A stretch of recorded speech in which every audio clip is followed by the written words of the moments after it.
children, welcome to your English lesson once again. This lesson is based on Unit 2 of your English textbook.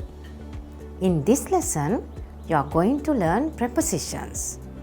So once you complete the lesson, you will learn how to use prepositions appropriately. Let's start the lesson. Okay children, in your previous lesson, you learned how to give directions to find a place. Now, do you remember the way you gave directions? Have a look at this. Leaf Cafe is on the first cross street. And Leaf Cafe is the second building on your left. Leaf Cafe is between the communication center and the pharmacy. There is a communication center next to the Leaf Cafe. Okay children, now in these sentences, prepositions are used to give directions to particular places. So if you look at these sentences, the underlined words are prepositions.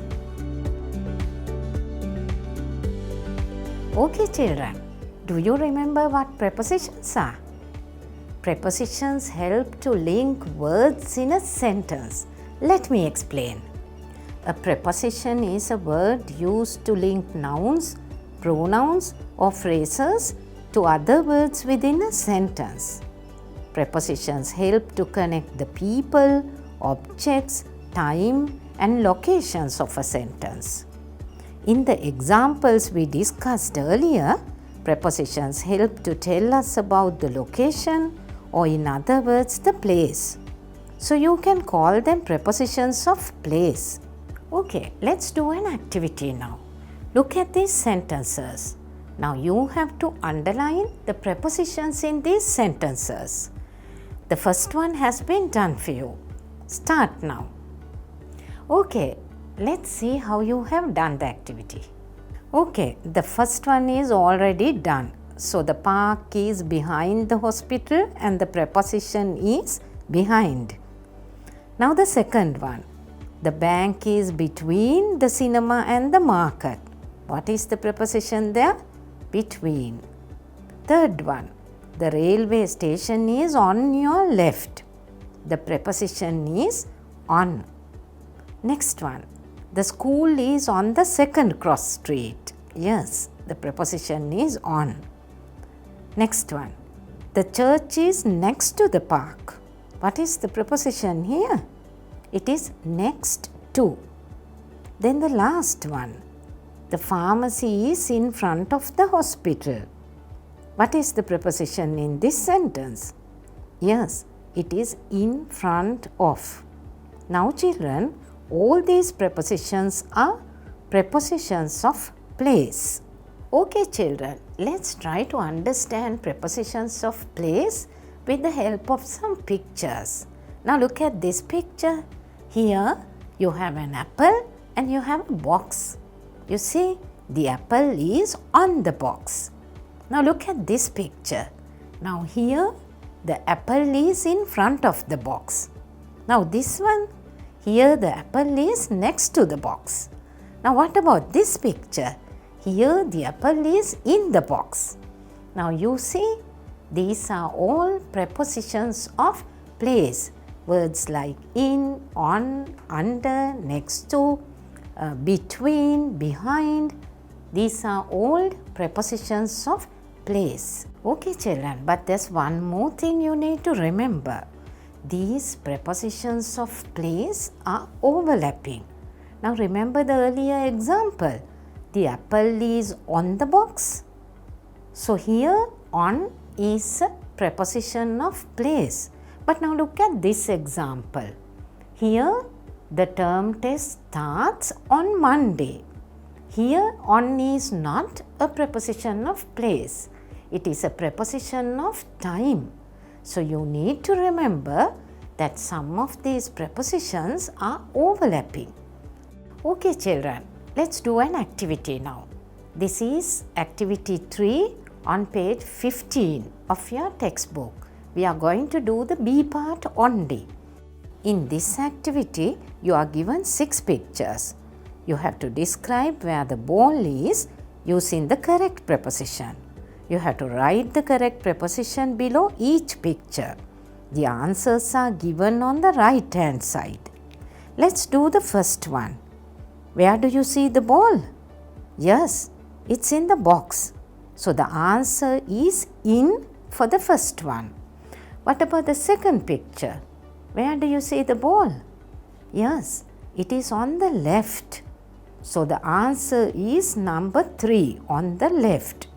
Now in the third picture, the ball is on the right. So where do you have that answer? Yes, that is number 6. So you have to write on the right for the third picture. Now the fourth one. There you see the ball next to the box. Now next one. There you see the ball behind the box. And the last one. Here you see the ball in front of the box. So here you saw and learned the prepositions behind, in, on the left, in front of, next to, and on the right. In this activity, you have a map of a school, and along with the map you have a description also. What you have to do is study the map and fill the blanks in this description. All the blanks need prepositions, and you are given 4 prepositions, but there are more than 4 blanks. So remember, you may have to use one preposition more than once. Let's do the activity. Okay, let's check your answers now. How did you fill the blanks? Let me read the description. This is my school. At the entrance to my school, there is a fountain. It is just in front of the main gate. So you look at the map and you can see the fountain in front of the main gate. The office is between this fountain and the garden. The canteen is next to the hall. The laboratory is between the canteen and the library. There are classrooms to the right and the left of the fountain. The dispensary is next to the classrooms, which are to your right. So you needed all the prepositions and you used in front of only once, but you had to use between twice and to twice. Okay, I hope you got it correct. Now children, prepositions is a grammar point that can be tested in your O-level exam. So let's do a past paper activity. Now in this activity, you see there is a picture, and then below the picture you have a description. So you have to study the picture and fill the blanks in this description using prepositions. And like in the earlier activity, here also some prepositions are given. So what you have to do is look at this picture and fill the blanks with the prepositions given. Now it's your time to do the activity. Okay children, the first one was already done. So let me read the description. The man goes out of the house. Then there is a blank. What did you write there? Yes, along the road. Then up the steps, across the bridge, down the steps, and into the shop. So the answers are along, up, across, down, and into. I hope you got all these answers correct. Okay children, now we have come to the end of today's lesson. In this lesson, we learned how to use prepositions appropriately, and we specifically focused on prepositions of place in this lesson. Let's learn about other types of prepositions in our future lessons. Our next lesson will be on reading. I hope you enjoyed the lesson. Please subscribe to this channel. Goodbye.